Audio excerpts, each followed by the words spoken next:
کل supreme court کے فیصلے کے بعد ایک ماہ کے اندر ہی موجودہ امپورٹڈ حکومت خطرے میں پڑ گئی ہے اور قانونی ماہرین سے مشاورت شروع کر دی گئی ہے۔ نون لیگ کا ایک بڑا حلقہ یہ چاہتا ہے کہ جلد سے جلد الیکشنز کروا دیے جائیں تاکہ جو اگلی حکومت آئے وہ ملک کی معیشت کو سنبھالے، لیکن ساتھ ہی پی ایم ایل این میں ہی ایک طبقہ بشمول مریم نواز کے ہے جو چاہتا ہے کہ الیکشنز 2023 میں ہی کروائے جائیں۔ لیکن شیخ رشید نے یہاں بڑا دعویٰ کر دیا ہے دوستو۔ شیخ رشید نے کہا ہے کہ 31 مئی سے پہلے ایک نگران وزیر اعظم آ جائے گا جس کا نام بھی شیخ رشید کہتے ہیں کہ طے کر لیا گیا ہے۔ یہ ایک معیشت دان ہوگا اور ایک معیشت دان کے علاوہ کسی کو ایسی صورتحال میں وزیر اعظم نہیں لگایا جا سکتا۔ ساتھ ہی انہوں نے کہا کہ میں اداروں کا خاص بندہ تھا اور ہوں اور رہوں گا، اور شیخ رشید کی یہ بات ٹھیک بھی ہے کہ وہ اداروں کے خاص بندے ہیں۔ دیکھیں، فوج اس وقت جو مرضی کہے کہ وہ نیوٹرل ہے، وہ سیاست میں نہیں آنا چاہتے اور نہ ان کو سیاست میں لایا جائے۔ جتنا مرضی فوج یہ کہہ لے، لیکن پچھلے 70 سالوں میں فوج سیاست میں رہی ہے، یہ پاکستان کی حقیقت ہے اور ایک کڑوی حقیقت ہے۔ فوج نے سرحدوں سے سیاست کا رخ بھی کیا،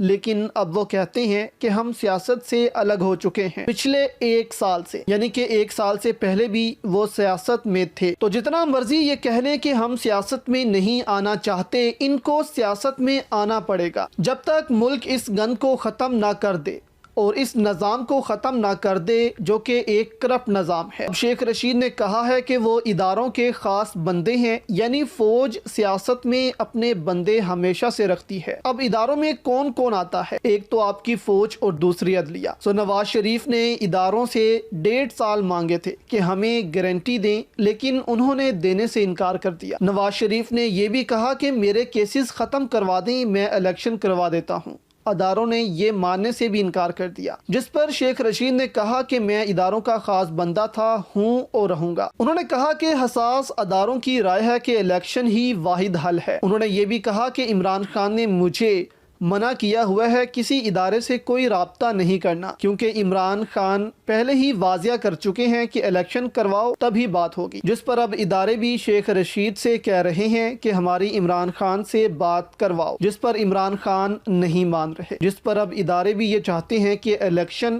کروا دیے جائیں۔